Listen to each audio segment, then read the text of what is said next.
नरेंद्रनाथ स्वामी विवेकानंद की खोज आत्मा की थी। वे सत्य की तलाश में थे और इस खोज ने उन्हें एक ऐसे महापुरुष के द्वार तक पहुंचा दिया जिनकी उपस्थिति मात्र से आत्मा जाग उठती थी। यह कथा है उस ऐतिहासिक क्षण की जब स्वामी विवेकानंद और रामकृष्ण परमहंस की मुलाकात हुई थी। यह मात्र एक साधारण भेंट नहीं थी, यह आत्मा के जागरण का प्रारंभ सन 1881 कोलकाता का एक शिक्षित युवा नरेंद्रनाथ दत्त, एक महान संगीतमय आत्मा पर मन में गहरे प्रश्न, क्या भगवान का वास्तव में अस्तित्व है? नरेंद्र के मन में यह प्रश्न तब गहराया जब उनके पिता का देहांत हुआ और परिवार पर आर्थिक संकट आ गया। नरेंद्र ने ब्रह्म समाज के विचारों को जाना, कई संतों से मिले, लेकिन कोई उन्हें स्पष्ट उत्तर नहीं दे सका। फिर एक दिन उनके एक मित्र ने कहा, तुम दक्षिणेश्वर जाओ, वहाँ एक अद्भुत संत रहते हैं, श्री रामकृष्ण परमहंस। नरेंद्रनाथ ने सोचा, अगर कोई सच में भगवान को जानता है तो वही मुझे उत्तर देगा। और फिर प्रारंभ हुआ उस ऐतिहासिक यात्रा का प्रथम चरण। पहली मुलाकात सन 1881 की एक शाम। कोलकाता के युवा नरेंद्रनाथ, जो बाद में स्वामी विवेकानंद बने, अपने मन में गहरे सवालों के साथ दक्षिणेश्वर काली मंदिर पहुंचे। मंदिर के मुख्य प्रांगण में अंधकार और शांति का मिश्रण था। हल्की बारिश की फुहारे और हवा में चंदन और अगरबत्ती की महक फैली हुई थी। मंदिर के मुख्य कक्ष में रामकृष्ण परमहंस काली मां के सामने ध्यानमग्न बैठे थे। उनके मुख पर दिव्यता का तेज था, मानो कोई योगी साक्षात ब्रह्म को देख रहा हो। नरेंद्रनाथ ने जैसे ही रामकृष्ण को देखा, उनके मन में एक अजीब सी अनुभूति हुई। रामकृष्ण परमहंस ने नरेंद्र को देखते ही कहा, आ गए, मैं कब से तुम्हारी प्रतीक्षा कर रहा था। नरेंद्रनाथ हैरान हो गए, आप मुझे पहले से जानते हैं?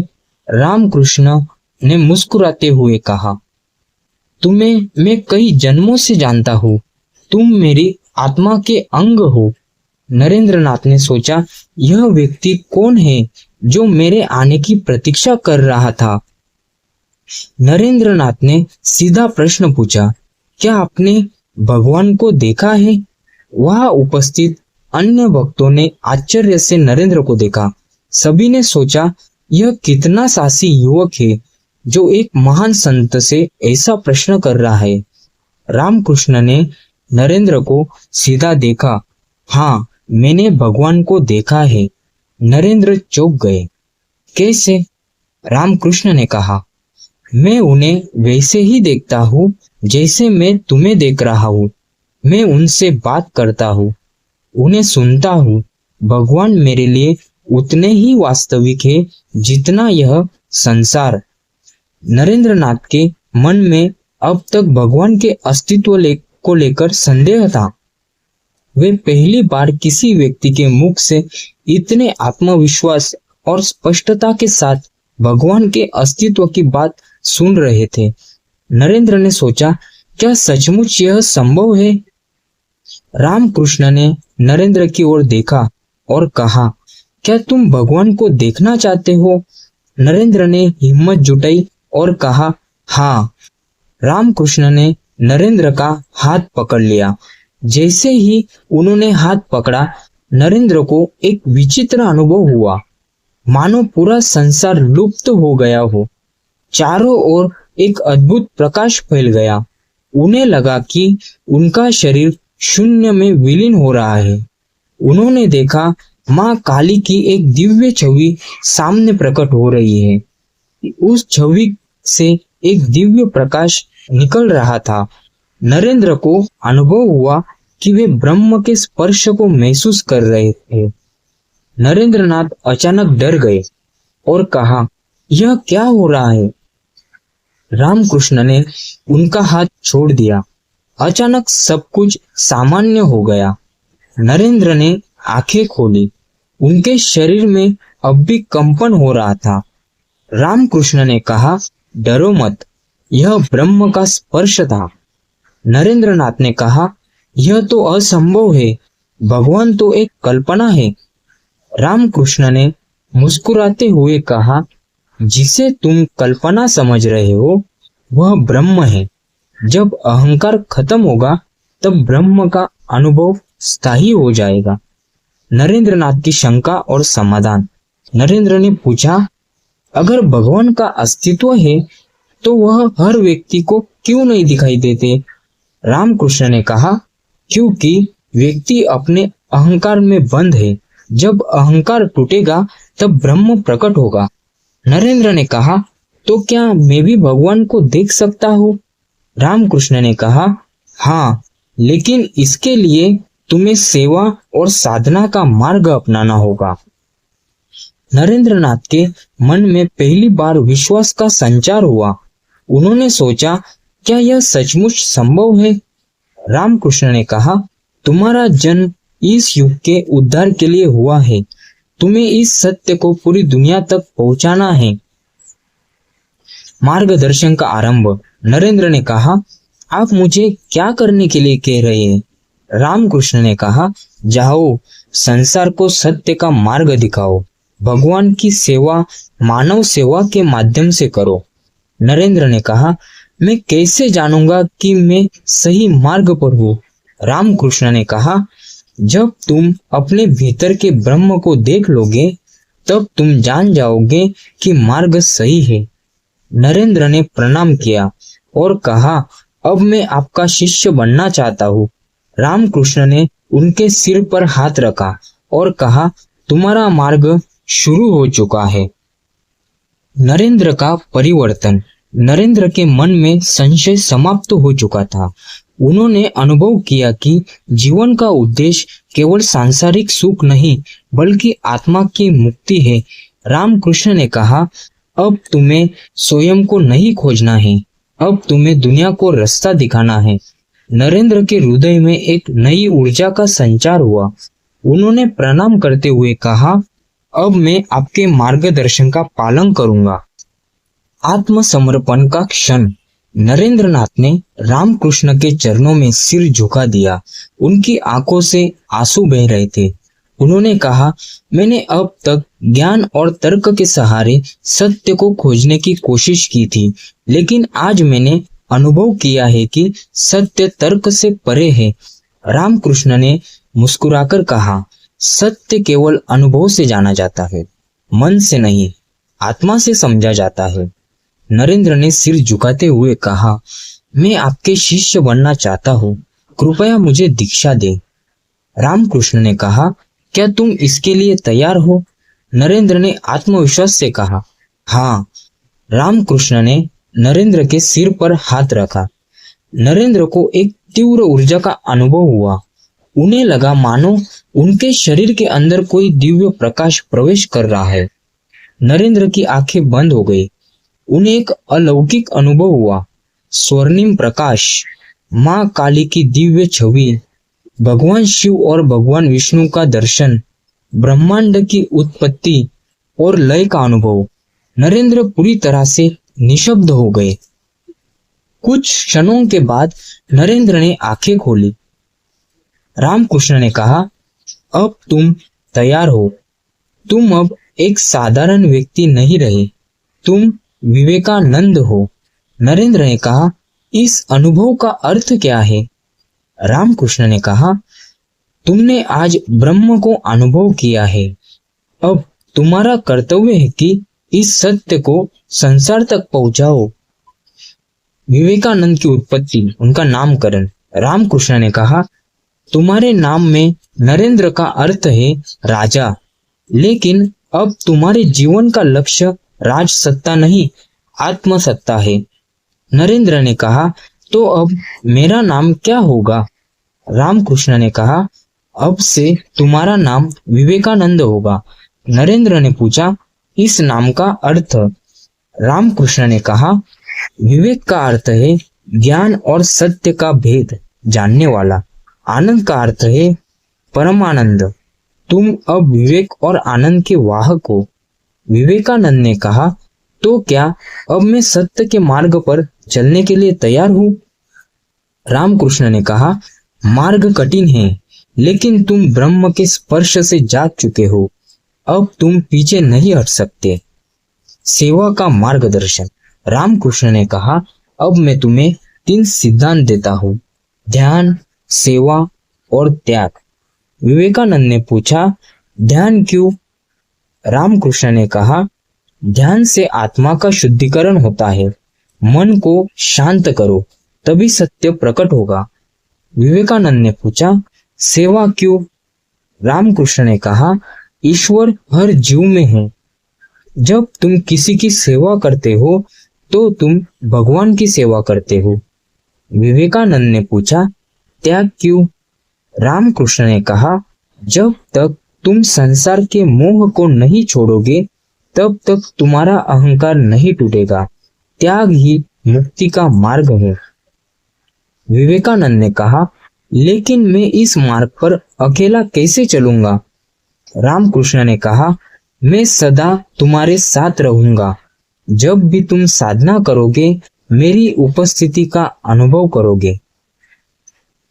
रामकृष्ण ने विवेकानंद को भगवा वस्त्र पहनाया, संन्यास की दीक्षा। उन्होंने कहा, अब से तुम ब्रह्मचारी हो, तुम्हारा कोई नाम नहीं, कोई जाति नहीं, अब तुम विश्व के मार्गदर्शक हो। विवेकानंद ने प्रणाम किया और कहा, अब मैं क्या करूं? रामकृष्ण ने कहा, संसार की यात्रा करो, भारत के गरीबों, पीड़ितों और दुखियों की सेवा करो। विवेकानंद ने कहा, क्या मैं इस कार्य के लिए सक्षम हूँ? रामकृष्ण ने कहा, तुम भगवान के दूत हो, सेवा ही तुम्हारा मार्ग है। रामकृष्ण ने कहा, तुम्हें 3 बातें कभी नहीं भूलनी चाहिए। पहली, स्वयं पर विश्वास करो। दूसरा, सेवा को अपना धर्म बनाओ। तीसरा, सत्य के मार्ग से कभी पीछे मत हटो। विवेकानंद ने कहा, आपके ये शब्द मेरे जीवन का आधार होंगे। रामकृष्ण ने कहा, तुम भारत के पुनर्जागरण के वाहक हो, अब तुम्हें पूरे विश्व को भारतीय संस्कृति और वेदांत का ज्ञान देना है। विवेकानंद ने सिर झुकाया। रामकृष्ण ने कहा, अब तुम्हारा संन्यास पूर्ण हुआ। तुम्हारा जन्म केवल स्वयं के लिए नहीं हुआ है, तुम्हारा जन्म मानवता के कल्याण के लिए हुआ है। रामकृष्ण का महाप्रयाण और स्वामी विवेकानंद का संकल्प। रामकृष्ण की तबीयत बिगड़ना। 1885 के अंत से ही रामकृष्ण परमहंस की तबीयत बिगड़ने लगी थी। उनके गले में तेज दर्द शुरू हो गया था। डॉक्टरों ने इसे गले का कैंसर बताया था। अब स्वामी विवेकानंद ने देखा कि रामकृष्ण का शरीर दिन ब दिन दुर्बल होता जा रहा है, लेकिन उनके चेहरे पर वही दिव्यता थी, वही मुस्कान थी। नरेंद्र ने रामकृष्ण से कहा, गुरुदेव, आप अपने शरीर का ध्यान क्यों नहीं रखते? रामकृष्ण ने हंसते हुए कहा, यह शरीर एक वस्त्र की तरह है, इसे त्यागने का समय आ गया है। नरेंद्र ने आंखों में आंसू भरकर कहा, अगर आप हमें छोड़कर चले गए तो हम किसके सहारे जिएंगे? रामकृष्ण ने कहा, मैं कहीं नहीं जाऊंगा। जब भी तुम साधना में बैठोगे मेरी उपस्थिति का अनुभव करोगे, मैं सदा तुम्हारे हृदय में रहूंगा। नरेंद्र रामकृष्ण के पास बैठकर उनकी सेवा करते थे। कभी उनके पांव दबाते, कभी उनके सिर की मालिश करते। एक दिन नरेंद्र ने कहा, आपने कहा था कि भगवान का दर्शन मैंने किया है, फिर भी मैं संशय में क्यों रहता हूँ? रामकृष्ण ने कहा, क्योंकि तुम अभी संपूर्ण रूप से तैयार नहीं हो। जब मेरा शरीर नहीं रहेगा तब तुम्हें संपूर्ण सत्य का अनुभव होगा। नरेंद्र की आंखों में आंसू आ गए। अंतिम संवाद। एक दिन रामकृष्ण ने नरेंद्र को बुलाया। उन्होंने कहा, नरेंद्र, अब समय आ गया है, मैं तुम्हारे कंधों पर एक महान उत्तरदायित्व सौंप रहा हूँ। नरेंद्र ने कहा, कैसा उत्तरदायित्व? रामकृष्ण ने कहा, तुम्हें भारत का पुनर्जागरण करना है, भारत को उसकी खोई हुई आध्यात्मिक शक्ति दिलानी है। नरेंद्र ने कहा, मैं यह कार्य कैसे करूंगा? रामकृष्ण ने कहा, तुम ब्रह्म के साक्षात्कार कर चुके हो, अब मानवता की सेवा तुम्हारा धर्म है। नरेंद्र ने कहा, क्या मैं इस उत्तरदायित्व के योग्य हूँ? रामकृष्ण ने कहा, तुम ईश्वर के प्रतिनिधि हो, सेवा ही तुम्हारा मार्ग है। रामकृष्ण ने नरेंद्र का हाथ पकड़कर कहा, जब भी संदेह हो, जब भी मार्ग धुंधला हो जाए, मेरी शिक्षाओं को याद करना, मैं सदा तुम्हारे साथ रहूंगा। रामकृष्ण का महाप्रयाण। 16 अगस्त 1886 की वो रात रामकृष्ण बिस्तर पर लेटे थे। उनके चारों ओर उनके शिष्य बैठे थे। नरेंद्र उनके सिर के पास बैठे थे। रामकृष्ण ने आंखें खोली और नरेंद्र को देखा। उन्होंने धीमे स्वर में कहा, नरेंद्र, मैं अब जा रहा हूं। नरेंद्र ने रोते हुए कहा, नहीं गुरुदेव, मुझे छोड़कर मत जाइए। रामकृष्ण ने कहा, मैं तुम्हें कभी नहीं छोड़ूंगा। जब भी तुम किसी को प्रेम से सेवा करोगे, मैं वहां उपस्थित रहूंगा। रामकृष्ण ने अपने हाथों से नरेंद्र का सिर छुआ। उन्होंने कहा, तुम अब तैयार हो, जाओ संसार को सत्य का मार्ग दिखाओ। रामकृष्ण ने अपनी अंतिम सांस ली। उनके मुख पर एक दिव्य मुस्कान थी। वातावरण में घंटियों की आवाज गूंज रही थी। नरेंद्र ने रामकृष्ण के चरणों में सिर रख दिया और जोर से रो पड़े। विवेकानंद का संकल्प। कुछ दिन बाद नरेंद्र गंगा के किनारे ध्यानमग्न बैठे थे। उनके मन में रामकृष्ण की अंतिम बातें गूंज रही थी। तुम भारत का पुनर्जागरण करोगे, तुम ईश्वर के प्रतिनिधि हो। नरेंद्र ने अपनी आंखें खोली। उन्होंने गंगा की ओर देखा और कहा, अब मैं संसार को जगाऊंगा, अब मुझे कोई रोक नहीं सकता। उन्होंने भगवा वस्त्र धारण किया। उन्होंने अपने शिष्यों से कहा, अब से मेरा जीवन केवल सेवा और मानवता के कल्याण के लिए समर्पित है। उन्होंने प्रतिज्ञा ली, जब तक संसार के अंतिम व्यक्ति तक सत्य का संदेश नहीं पहुंचाऊंगा, तब तक मैं चैन से नहीं बैठूंगा। सेवा का मार्ग, नए भारत की शुरुआत। विवेकानंद ने भारत के गांव-गांव की यात्रा की। वे भूखे प्यासे नंगे लोगों के बीच गए। उन्होंने भारत की गरीबी और पीड़ा को देखा। उन्होंने कहा, जब तक मेरे देश के अंतिम व्यक्ति को भोजन और शिक्षा नहीं मिलेगी, तब तक मैं शांत नहीं बैठूंगा। विवेकानंद ने भारतीय संस्कृति और वेदांत के संदेश को नए रूप में प्रस्तुत किया। उन्होंने शिकागो धर्म महासभा में कहा, अमेरिका के भाइयों और बहनों, भारत ने दुनिया को अध्यात्म का प्रकाश दिया है। अब इस प्रकाश को पूरे विश्व तक पहुंचाना मेरा कर्तव्य है। पूरी दुनिया ने विवेकानंद के शब्दों को सुना। भारत के पुनर्जागरण का शंखनाद हो चुका था।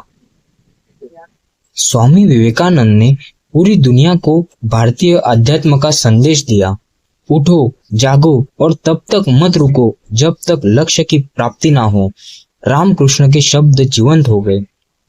रामकृष्ण ने स्वामी विवेकानंद के माध्यम से भारत को आध्यात्मिक संदेश पूरी दुनिया तक पहुंचाया। अगर स्वामी विवेकानंद का जीवन एक दीपक था, तो रामकृष्ण परमहंस वह अग्नि थे जिसने इस दीपक को प्रज्वलित किया। अगर आपको यह कहानी प्रेरणादायक लगी हो तो इसे लाइक करें, शेयर करें और हमारे चैनल को सब्सक्राइब करें। स्वामी विवेकानंद और रामकृष्ण परमहंस की यह दिव्य यात्रा हम सबके जीवन को रोशन करे। धन्यवाद दोस्तों।